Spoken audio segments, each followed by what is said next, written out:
Right. ఇది రేవంత్ రెడ్డి గారు ఈరోజు ఢిల్లీలో ప్రెస్ మీట్ పెట్టారు. ఇప్పుడు హైదరాబాద్ బయలుదేరి వస్తున్నారు. రాష్ట్రపతి అపాయింట్మెంట్ కోసం కూడా ఈరోజు ప్రయత్నించారు, కానీ దొరకలేదు.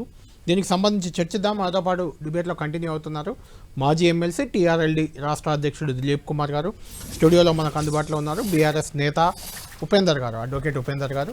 ఫోన్ లైన్లో చరణ్ కౌశిక్ యాదవ్ కాంగ్రెస్ నేత కూడా ఉన్నారు.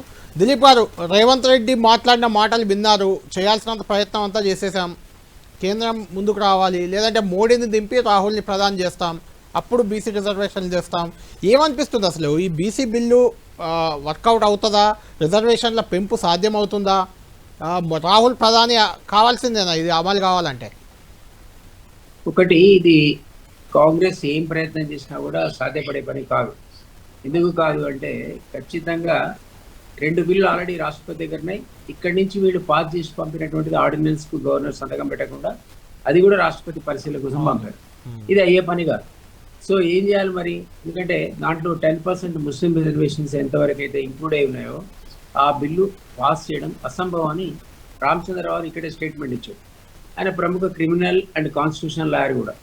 సో ఇది సాధ్యపడదని చెప్పాడు. ఎందుకంటే 50% సీని ఎత్తివేస్తూ ప్రపోజ్ చేసినటువంటి రిజర్వేషన్ అంటే దిలీప్ గారు, 9th షెడ్యూల్ ఒకటిగా అంశం ఉంది 50% అది. అయితే ఇక్కడ 42% మీద కూడా ఒక ఇంట్రెస్టింగ్ ఫ్యాక్టర్ ఉంది.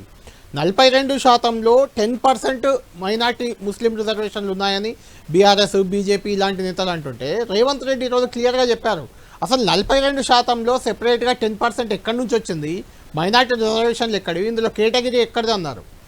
దాన్ని ఎలా చూడాలి? అది డిబేటబుల్, అది డిబేటబుల్, మనకు కూడా తెలియదు. బట్ బీజేపీ అయితే దాని కాంటెస్ట్ చేస్తుంది, ఇందులో 10% ఇంక్లూడ్ ఉన్నాయని. సో ఏదేమైనా ఇప్పుడు బిల్లు అన్నది రాజ్యాంగపరమైన ఆమోదం పార్లమెంట్ ద్వారా కానీ, ప్రెసిడెంట్ ద్వారా కానీ, ఆర్డినెన్స్ ద్వారా కానీ పొందని సందర్భంలో వాళ్ళకున్న ఏకైక ఆప్షన్ ఏంటంటే ఈ 42% వాళ్ళు పార్టీ పరంగా కూడా ఇస్తామని ప్రకటించారు. అది ఒకటే సాధ్యపడుతుంది. 42% పార్టీ పరంగా ఇవ్వడానికి ఇవన్నీ ప్రాసెస్ అక్కర్లేదు కదా దిలీప్ గారు. పార్టీ పరంగా 42 కాదు, 52, 62 కూడా ఇచ్చుకోవచ్చు. దానిలో ఏముంది? ఇచ్చుకోవచ్చు కానీ వాళ్ళు ఆల్రెడీ ప్రకటించారు 42% మీరు బిల్లు పార్లమెంట్ పాస్ చేసినా చేయకున్నా మేము ఇంప్లిమెంట్ చేస్తాం, మీకు దమ్ముంటే మీరు కూడా చేయండి అని ఇతర పార్టీలు ఛాలెంజ్ చేశారు. కాబట్టి అది సాధ్యపడుతుంది. అది వాళ్ళు కనుక చేస్తే ఇతర పార్టీలు కూడా కంపల్షన్ క్రియేట్ అవుతాయి.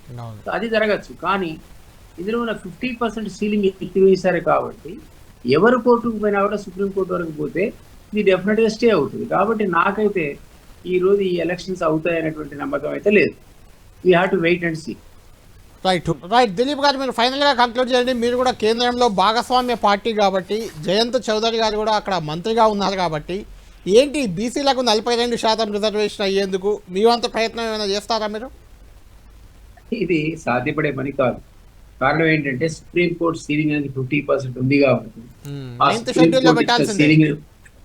అది వ్యక్తిస్తే తప్ప, అంటే అది రాజ్యాంగ పరంగా, చట్టపరంగా పార్లమెంట్ ద్వారా ఆ ప్రక్రియ జరగాలి. అంటే పార్లమెంట్ లో కనుక ఆ బిల్లు ప్రవేశపెట్టి ఈ సీలింగ్ ఎందుకు అంటే దిలీప్ గారు ఎందుకు అది 9th షెడ్యూల్లో పెట్టి సీలింగ్ ఎత్తేస్తే తప్ప అమలు కాని రిజర్వేషన్లని మేనిఫెస్టోలో కామారెడ్డి డిక్లరేషన్లో ఎందుకు పెట్టినట్టు కాంగ్రెస్ పార్టీ? వాళ్ళకి తెలుసు ఇది కాదు అనే విషయం తెలుసు. వాళ్ళకు అధికారంలో వస్తామనుకున్నారు. బహుశా వాళ్ళు ఏమన్నా 9th షెడ్యూల్లో దాన్ని ఇంక్లూడ్ చేసి అమెండ్మెంట్ తీసుకొచ్చి సుప్రీంకోర్టు తీర్పును పక్కకు పెడదామనుకున్నారో మనకు తెలియదు. బట్ ఆ అవకాశం వాళ్ళు కనుక అధికారంలోకి వస్తే ఉంటుంది. బట్ బీజేపీకి ఉన్న అజెండాలో ఈ రోజు అది లేదు అనేది మనందరికీ తెలుసు.